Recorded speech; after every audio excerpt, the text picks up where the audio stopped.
નમસ્કાર દર્શક મિત્રો, મિરર ઓફ ધી વર્લ્ડમાં આપ સૌનું હાર્દિક સ્વાગત છે। ડભોઈ તાલુકા વિસ્તારમાં નમી પડેલા લાઇટના થાંભલા અને લટકતા વાયરને ખેંચીને સીધા કરવાની જરૂર છે, એમ જેવીસીએલ વીજ કંપની લિમિટેડને ગ્રામ્ય વિસ્તારના લોકોને ખેડૂતો દ્વારા વારંવાર રજૂઆત કરવા છતાં પણ કોઈ પગલાં લેવાતા નથી। ડભોઈ તાલુકાના ગામોમાં નમી પડેલા વીજળીના થાંભલા અને વાયરો ચોમાસા દરમિયાન કોઈ ખેડૂતોનો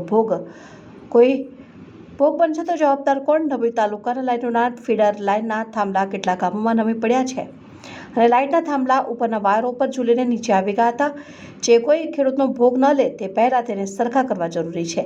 ચોમાસાની શરૂઆત પહેલા જ એમજીવીસીએલના અધિકારીઓ નમી પડેલા વાયરો અને નમી પડેલા વીજ થાંભલા ઊભા કરવામાં આવે। ટૂંક સમયમાં ચોમાસાની શરૂઆત થઈ જશે। ચોમાસા દરમિયાન ખેતરનું કામ ખેતરમાં જઈને કરતા હોય છે ખેડૂતો, તો કંઈક બનાવ ન બને તેને લઈને એમજીવીસીએલના અધિકારીઓ મારી તકે આ સમસ્યાઓનું નિરાકરણ લાવે તેવી ખેડૂતોની માંગ ઉઠવા પામી છે।